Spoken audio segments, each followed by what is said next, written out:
Indiana Jones, It's a podcast about Indiana Jones. Every movie, 1 minute at a time. Indiana Jones Minute. Welcome back to the Indiana Jones Minute.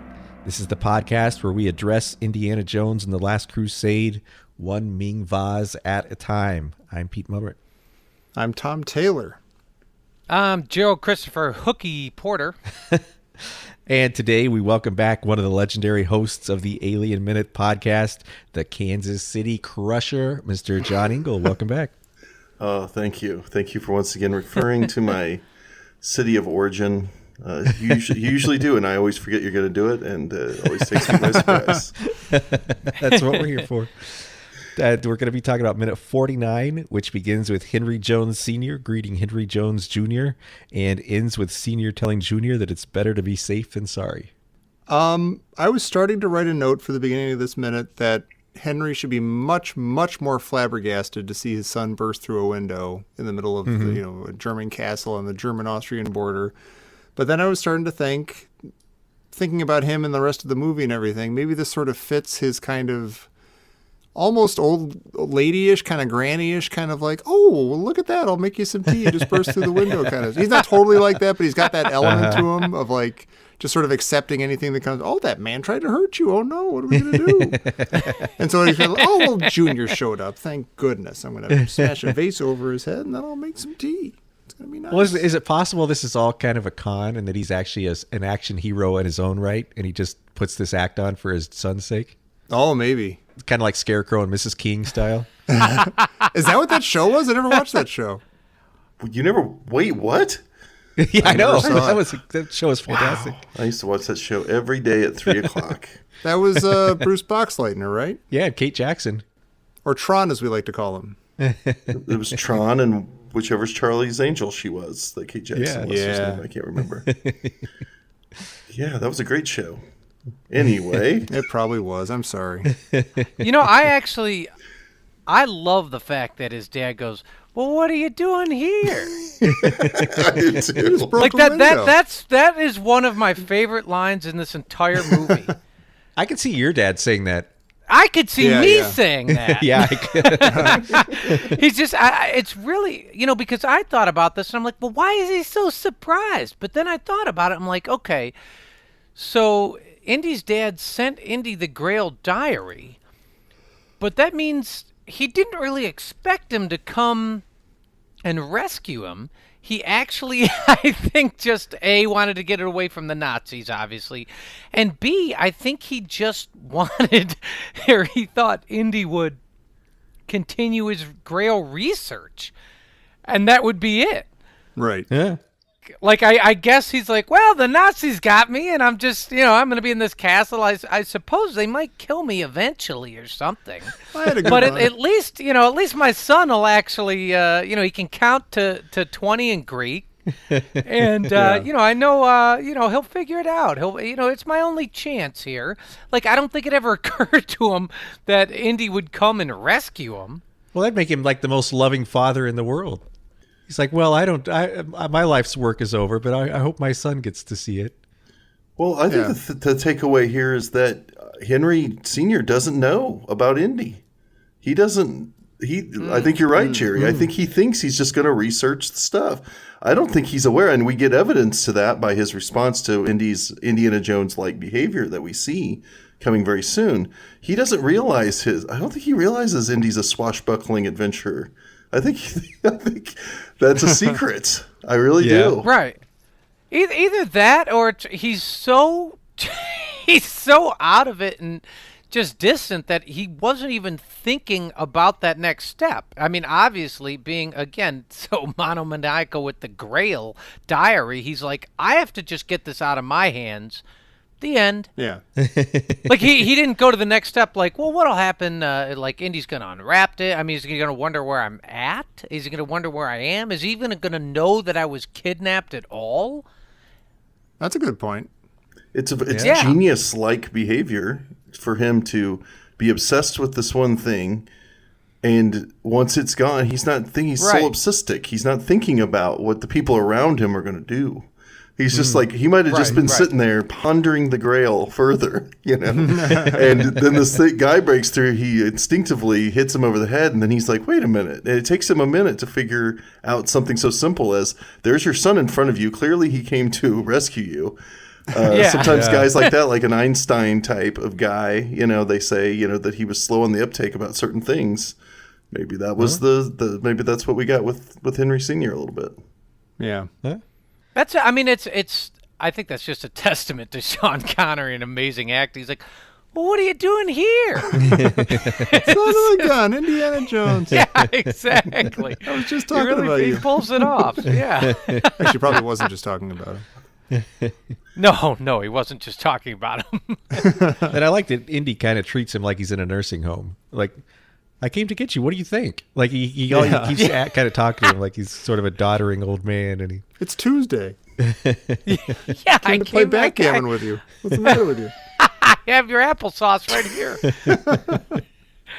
Oh my God! So then we hear some Nazi voices outside, and some guy. It's hard to hear the beginning, but he says something about something over there, and then the other guy says, "Yes, sir, Major." And Indy and Henry Sr. both kind of hide for a second. Oh, interesting. Does he say yes, sir? He says, "Yeah." He says, "Yes, sir, Major." Right after Indy says yes, sir. Oh yeah, that's right. Yeah, yeah. Well, what? I mean, was the crashing? Is that what alerted the Nazis? I'm not sure. Either that or Elsa last minute yelling out the window, Indy! Well, I was going to say there's also the matter of Elsa going and getting the Nazis, but I don't guess these guys are those guys quite yet, because they would have walked into the room.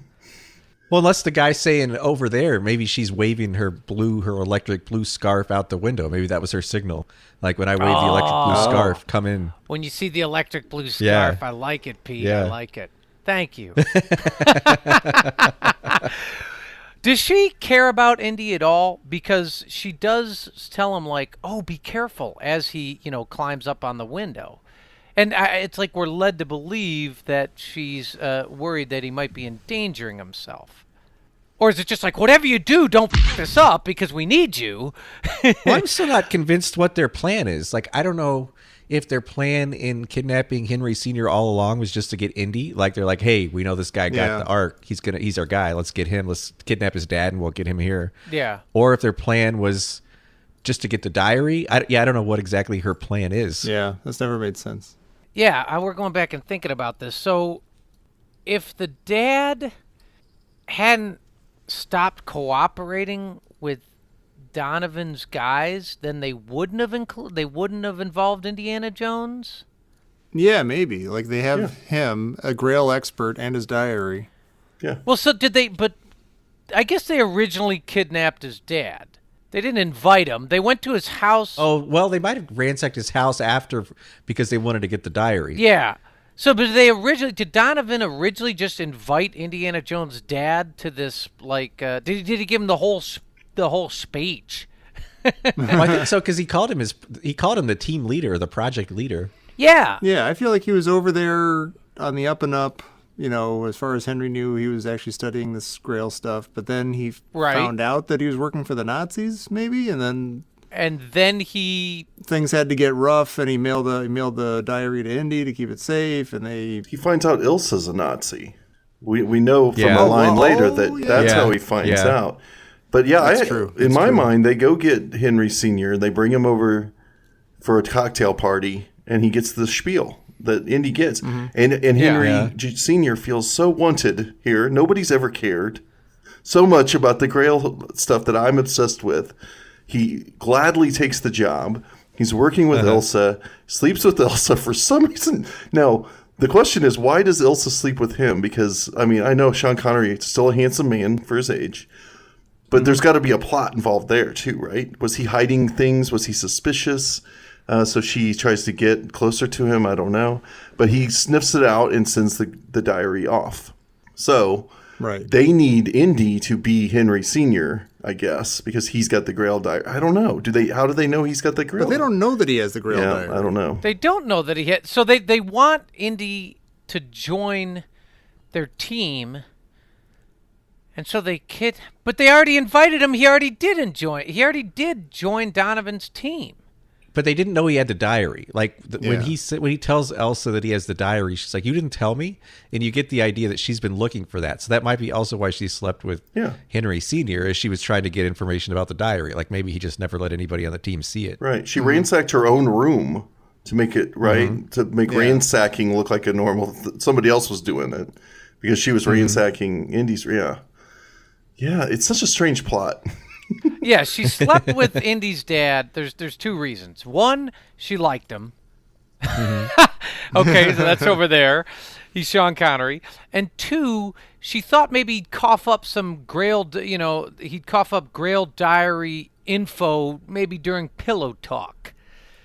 Or like he'd after sex, he'd be lulled to sleep, and then she could rifle through his belongings. Yeah. See, he does say, after he admits to sleeping with her, the very next thing he says about her is, "I didn't trust her. Why did you?" So he was probably hiding. My guess is he was hiding the 3 tasks. That was the thing. He was hiding I guess it had to have been the library situation. Something about that was missing because that's what they needed to find the tablet and the tomb and everything, right? So, I don't know. It's a convoluted plot. What's interesting about that, think about that. He says Indy's dad doesn't trust Elsa, and yet he still sleeps with her. And you're like, okay, so was he like... Well, sure. I mean, was he like, oh, the Grand Diary, it's in my pants. Come and get it. It's like, oh, I'm just kidding. It's in my underwear. Come and get it. Well, remember, he's just leading. He does end up being the one that gets the information on her because they slept together. She doesn't get it. That's what's crazy. He gets over on her, which is kind of funny. It's kind of ironic. Yeah. And then, after they had sex, he's like, "Psych! It's over the Atlantic Ocean." I mean, And then she's like, "That's it. I'm kidnapping you. To the castle you go." Something like that. Yeah. I don't know. I don't know. So, I mean, he never trusted her, but he slept with her. And, I mean, it's crazy. I guess Indy slept with her and trusted her. Didn't trust her until, we know the whole thing with Indy. I mean, the tale before Grail. Trusting her didn't matter. Yeah, he could have trusted her or didn't trust her. Yeah, it doesn't matter. She was a woman, and he was, mom's ears and suck my mom's ears, and that's it. That's all he knew. He willfully shows her the book. He did not have to do that. He did not have to show her that diary. Oh, no, yeah, you're right. He should have played dumb. Why? He totally trusted her. Yeah, he absolutely did. He volunteered that he had it. That's true. Well, we get our first good look at Henry Sr., and he has a very trademark outfit and hat. And is that his Indiana? Is that his Dr. Jones costume? Yeah. Yes. Like, is that his superhero costume that he wears whenever he goes on adventures or whenever he goes to the library or when he... The guys making this movie would not be able to not give Indiana Jones's dad a hat. Everybody has to have a hat. Yeah, that's true. That's 100% his quote line tamer outfit. Yeah. And again, he's a bookworm, and that's it. So well, then we get he examines the vase, and he says late 14th century Ming dynasty, and I think it's funny because as a kid in the 70s and 80s, it seems like every sitcom had a Ming vase that got broken. And it was always a Ming vase. And they're always like super, super valuable. And I'm wondering if that's why they did this, because they're like, well, everyone knows these because it's been in every show. It's the only kind of vase that anyone's ever heard of. Yeah, no one knows of any other one. This minute, second 27 of this minute, has a fascinating development for all Indiana Jones movies. It's mind-blowing. This is the first time we ever see anyone in any of these movies express remorse over a shattered antiquity. That's true. Yeah. Like, and so I'm thinking, so could this moment right here be why Indy, combs the earth, just pulverizing anything with historical value? He is so resentful of his father putting antiquities and relics and quests before the people in his life that he just relishes every unwrapped mummy and crushed gargoyle he leaves in his wake. Yeah. He's just, we see here, he cudgels Indy and the vase explodes all over the place, and he doesn't care at all about Indy's head. And he's like, oh, thank God it's a fake. And, that's like the one thing he really cared about. But then it's interesting that when he realizes it's a fake, he sees no intrinsic value in the object itself. Like nothing about the object's utility or beauty has any worth to him, and he immediately just throws it against the wall. Mm-hmm. So it's like it has to be. It's kind of a grave robber mentality that his dad has. It has to be a valuable antique, or it's trash. Right. Well, it's also busted. Yeah, it is busted. I mean, it doesn't matter if it's fake or real. It's trash. Yeah, that's true. We don't ever see Indy express any remorse or compunctions with laying all, Tannis to waste. Yeah. Just everything. And I was curious how, because when he says it's fake, you can tell by the cross section. And I kind of went down a rabbit hole trying to find out how you tell if a Ming vase is fake. And you look at weight, you look at maker's mark, you look at form, and you look at color. And there's nothing I can see that you would find from the cross section of it that you would be able to tell it's fake. Oh, wow. So now I'm wondering if Indy Sr. makes stuff up too, like his son.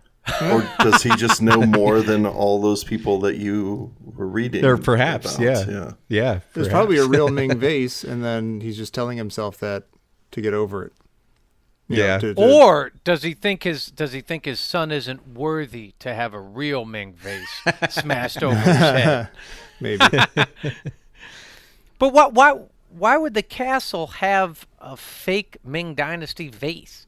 I mean, why would these what is it, the Grundwalds, who are famous art collectors, why do they have a fake Ming Dynasty vase? It made me wonder if maybe their entire castle is filled with imposter art pieces. As I understand it, that's common. It's pretty common. There's a lot of forgery in art. Even in famous museums. Yep, there are famous museums that have fake paintings on the wall. And it's very commonplace. So yeah, I mean, it very well could be that they bought that thing thinking it was a Ming vase, and it was, in fact, they got taken. Yeah, I like that. Maybe that's why it's in the jail cell room. Yeah, put him in with the fake vase. Yeah. You're going to live with it. Check his cross section. It's going to drive him crazy. So speaking of living with it, there's a deleted thing from the draft here that I don't know if it's great or terrible. In an earlier draft, after Henry Sr. hits Indy with the vase over the head, Indy does the thing. He says he wouldn't have come in through the window. He would have come through the door if he was one of them. Mm-hmm. And Henry Sr. says sarcastically, "Okay, then I hit you because you failed trigonometry in high school." Oh, wow. Dang. Oh, dang. That's the Henry Jones we're suspecting. Yeah. Wow. And he's quick with that, too. He's got one ready. Wow. Yeah. Yeah. Yeah. Jeez. Yeah, that would have been too much. You know what's weird about that? Yeah. I can't imagine Henry Sr. caring at all about trigonometry. Yeah, he wouldn't have known his son took trigonometry. Yeah. Yeah, exactly. Yeah, it's weird. Right. I remember there's this nice little scene here with there's the kind of double meaning, kind of almost Three's Company kind of thing going on, where he's like expressing, Henry's only talking about the vase, and then Indy's like thinking that he's reacting to him hitting him and everything. And I distinctly remember sitting in the theater watching this the first time, and this did not land at all with the audience. And I wonder if anyone else has that experience, that it's just I think 2 beats too complicated or something. It's like there's the double meaning going on, but then it's also like one guy thinks one thing and the other guy thinks the other thing.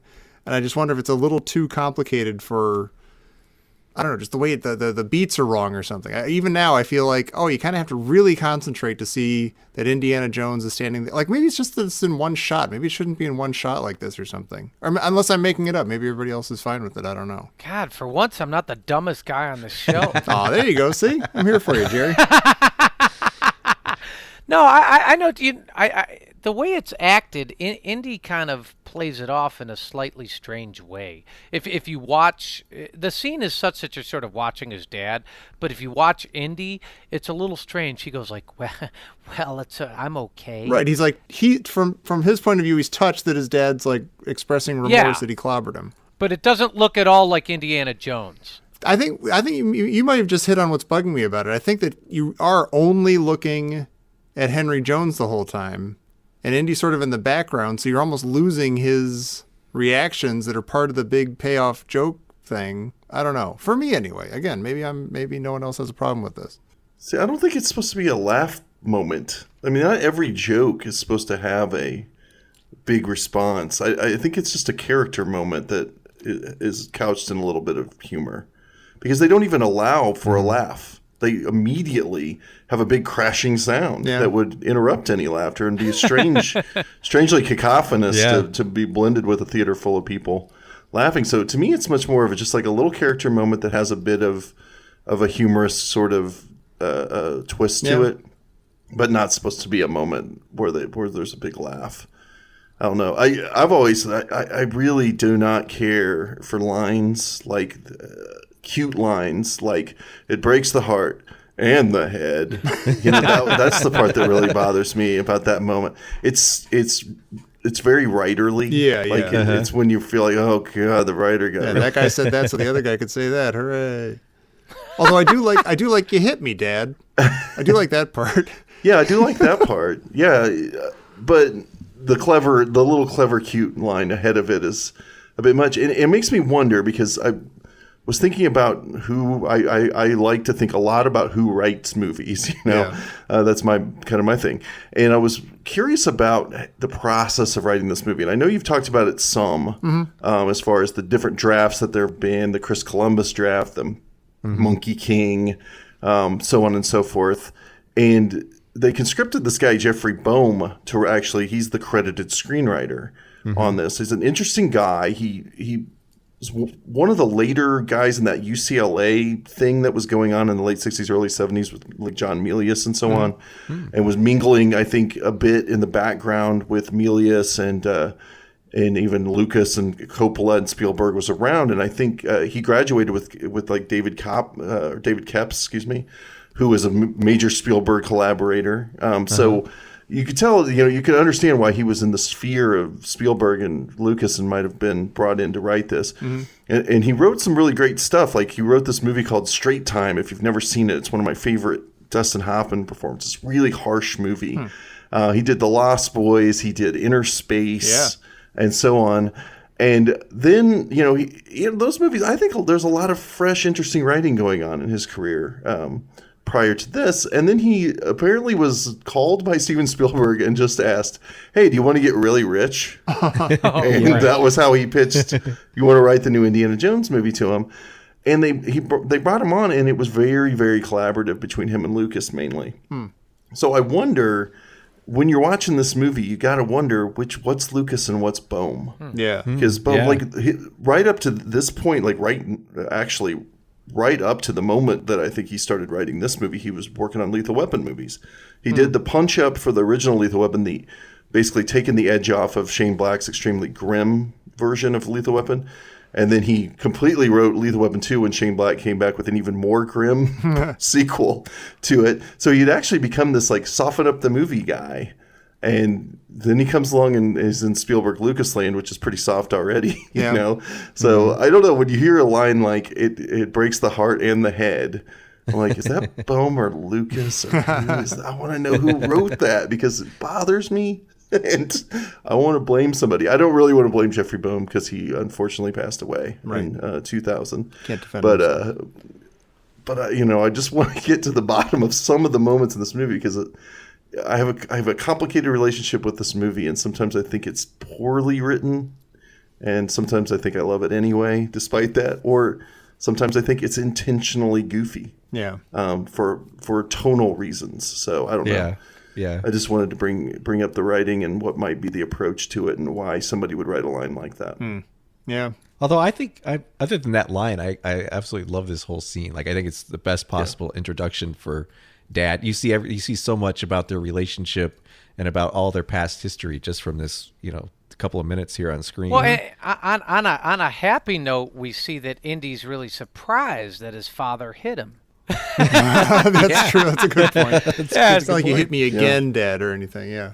Hit me again. Same as it ever was, makes me happy. Dad. Well, so, I mean, I don't think this is a badly written scene or anything at all. I think it's a very good scene too. I agree, but I kind of wonder because I want to, I think we got to talk about Sean Connery. We haven't really talked about him in depth yet either. What makes this such a good scene? Is it because it's well written, or is it because these guys are so good together? Yeah. I mean, is it just coming through in character? That's got to be a lot of it. Yeah. I look. I'm the first guy to call out, BS on all this Indiana Jones stuff. And when I heard that he had a dad, and, again, it's like finding out, Greedo's parents were divorced. Or, it's just all sorts of stuff I don't want to think about and don't want to know about. But they're pulling it off. This is great. If Indiana Jones has a dad, it's going to be Sean Connery, and I can see it. This is like, threading the needle here. I don't know if he ever could, but this is working for me, and I think it's because these guys are fantastic. Obviously, individually, but they're fantastic together. Mm-hmm. Which is not a foregone conclusion when you hear about it. Yeah. Right. Yeah. It's also not a foregone conclusion with Sean Connery because he's right, like in 1989, he's like in the very beginning of his period of being in way too many movies and just being Sean Connery in movies. Mm-hmm. And a lot of them are great, like, Hunt for Red October, whatever, I don't know, name 2 other movies. But then here, the Oscar he won for The Untouchables. But even that was like the beginning of the thing, and that was legit. That was like that he's acting in that movie and he's acting in this movie. He's like an actual character in this movie, and you see him as an actor. You don't see him as just like Sean Connery, just muscling people around, and just being Sean Connery and shushing his S's and stuff. He's like an actual guy. He's like acting as a character. I know that sounds simplistic, but I mean that's like the impression that I get from him. He's not just coasting as Sean Connery. He's like being this different guy. Yeah, that's what I wanted to ask you guys about Sean Connery. I kind of wanted to take the temperature with all of you guys as to how you define Sean Connery as a movie star. Do you think of him as an actor? Do you think of him as Sean Connery, the screen presence? Do you think of him as a guy who coasted on his reputation? I think he became that, yeah. Because Mitch Bryan, my former Alien Minute host, and I had a really long conversation about this just last night. And we were talking about general perception of Sean Connery. Both of us agree that he's actually a great actor. Yeah. Mainly, you can watch everything he did, maybe not everything, but a lot of what he did in the 70s to see how strong of an actor he was, how much range he had, the ability he had to even play like what would be kind of questionable ethnic types back then. He just had a variety of different approaches he could take to different roles. And then I think that his Marco Ramius role in Hunt for October is underrated. I think people don't realize how subtle and great that character is, how he carries the whole movie, and it's kind of this stalwart leader on a submarine, with this undercurrent of conflict running through him at all times. I think he's amazing. And sometimes I think people are just like, oh, Connery, he was Sean Connery. He just shows up on a screen, and that's probably due to the 90s. Yeah, the 90s were not. He could have pulled back a little bit. He didn't need to be in Rising Sun. He didn't need to be in The Rock. Like all these, they're just like, maybe they're good movies. I don't know, but they're just like there's Sean Connery doing the thing again. But you're right. Like in the 70s and even like the early 80s or something, like he shows up in Time Bandits. You're like, oh my god, I could watch this forever. Sean Connery's awesome. Like, he's an actor. He does stuff. He does different characters, and it's incredible. Anderson tapes. I would say here he's screen presence. That is Sean Connery, but it's also acting. Mm-hmm. Yeah. Yeah, you come for Sean Connery and you stay for the actor Sean Connery. Yeah. It would be very hard for me to convince me that this is going to be a good movie at all if Indiana Jones has a father. Right. And he's hanging out with his dad. You know what I mean? But I love these scenes. Yeah. Yeah, I really think the reason why it works for you, Jerry, who went in so skeptical, like I remember being just excited about it. But for someone who went in skeptical of this idea even working at all, it really could have only been Connery, because I think Connery is the only guy who could match the presence, on-screen presence of Harrison Ford, and have the chops to play this completely out-of-type character. Because you need somebody that's larger than life that plays a guy who's totally not larger than life. Yeah. Like he had to play this opposite thing, And I think Connery might have been the only guy that would have worked with Harrison Ford that could pull that off as an actor. And you get some insight as to maybe what Indiana Jones' childhood or household was like growing up. And it's a little weird. I mean, we're all talking about it, and it's creepy and strange. And he's like, "Yes, sir, you failed trigonometry. Slam a vase over your head." But it kind of makes sense. It's all right. I can see it. Mm-hmm. Yeah, Indy's the most lovable guy, and he's also not that lovable of a guy. Yeah, even when he's charming and not talking about how charming he is, there's questionable stuff with him. Yeah, and he's a very strange, cold, callous loner. Mm-hmm. So, and you're like, I could see him having a weird, slightly weird dad. Yeah, where'd this come from? In a childhood. Yeah, it makes sense. I don't know about the whole bit and the train and the scar and the hat and all that nonsense, but Right. but a slightly odd dad, and maybe only one parent. He only had the influence of one parent growing up, and that was really weird and skewed. Yeah, I love the line where you kind of mentioned it, Pete, where Dad, they come in through Henry's like, I thought you were one of them. He says, Dad, they come in through the doors. And it sounds exactly like we're all probably about the right age where we're probably all exactly talking to our parents that way. Like he could be talking like, trying to explain to Henry how you can watch a movie on your TV even though you don't have a VCR or something. Or like, well, the disc didn't come from Netflix. How am I supposed to watch the Netflix on the TV? And Dad, you just do the Roku thing. It's fine. Just please trust me. And he says it while he's in the middle of doing other things and collecting his. He's like, they come through the door, Dad. Yeah. Like it's just kind of like I gotta get to it's work. like he's exactly. Yeah. He's just sort of generally frustrated, but not really. Yeah. It's just it's factual with a little bit of frustration. They come through the door, Dad. But then his dad's reaction's fascinating because his dad goes and sits down in front of the fire for a minute, and he takes his bag and he sticks his umbrella in it, and then he just sits there and waits and smiles. Yeah. Which is really an interesting, like he's not taking charge or anything. He's just going to sit there and see what his son does. Yeah. He says, Yeah. I think you have a point there, doesn't he? He says, good point. Yeah. Yeah. Yeah. And then he says, Indy listens at the door, and Henry says, better safe than sorry. Yeah. Which I'm thinking about that line. What does that line mean here? And do you think it's actually a line that's larger in the Indiana Jones movie world? Better safe than sorry. Well, it certainly sounds like something Henry Sr. would say that Henry Jr. would not abide by. Yeah. I guess Indiana so. Jones is not a better safe than sorry guy. He's No, better he's not. sorry He's- than be so safe that I don't get the That's stuff true. I want. He's pretty much never safe, always sorry. Yeah. Yeah. Yeah. Speaking of never safe, Oh, this yeah. just in. Oh my God. Hey. Whoa. From Professor Christy Porter. Who do you like better in this scene? She caught a whiff of a good movie. Good acting. I think my gut is to say Sean Connery.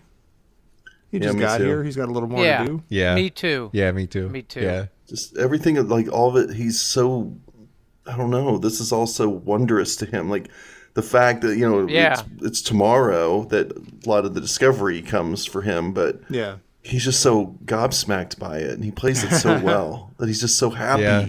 Yeah. That, I mean, and then to see Sean Connery act as excited as he will tomorrow, it's really kind of weird. Yeah. Yeah. He's also just kind of he's wonderfully clueless. Like exactly like a dad.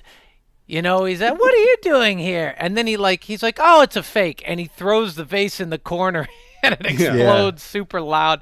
Yeah. You're kind of like, he's just no concept of what's going on around him. Yeah. And then Indiana Jones, who just bursts through a window, gets mad at him because he throws a vase. Yeah. Yeah. That has always bothered me. It's like, what does it matter if he throws that vase? You just crashed through the window, Yeah, man. they're on their way no matter what. Yeah. Yeah, you just burned up the knight, Sir Richard, or whatever. Yeah. Difference. Broke a fake vase. I think he's upset because he wants him to be quiet. I guess so. Yeah. Well, talking about quiet and maybe not quiet, John, you've been doing a podcast with Tom and a couple of other people about a musical group. We have Tom Taylor and I and Pete the Retailer from Star Wars Minute and our friend Joe Mazel all do a show called ABC Devo. You've probably heard about it. I assume you've been talking about it on the show, Tom, I hope. But yeah, we're talking about Devo. Yeah, totally. Talking about every Devo song in alphabetical order, which I have no idea how far along we are at this point. Me neither. If you love Devo and you love us talking about how much we love Devo, then you should come over and listen. Or how much we sometimes get very frustrated with old Devo. Yeah, I guess I'm probably the most frustrated with Devo sometimes. Oh, I don't know. We do letter grades over there, and I might be the harshest grader, perhaps. I don't know. I have been at least at certain points. But anyway, come on over and listen to ABC Devo. If you never listen to Devo, listen to all of Devo. And then come over and listen to the podcast. Yeah. And if you like controversy, like who's rating what, how, come check us out on our Facebook group, Indiana Jones and the Listeners Crusade. Indiana Jones Minute and the Listeners. See, I get it wrong every time. I wasn't going to say anything. Check us out. Just look at Indiana Jones Minute and then find the connected group. Yeah, just start typing wildly Pete's into Google. Just Google Indiana Jones. Yeah, you'll find us Watch eventually. Raiders. We're in there. Yeah, but if you are able to find our Facebook group, we have a lot of fun, and there's a lot of controversy over who thinks what and how often Tom has been wrong about things in some of these movies. Yeah. And it's fun to see. Yeah, so Pete. Come check it out, please. And then come check us out tomorrow. Actually, tomorrow for minute 50 of Indiana Jones and the Last Crusade here on the Indiana Jones Minute.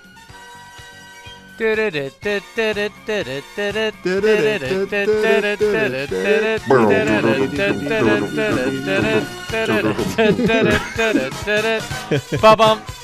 Ba-bum.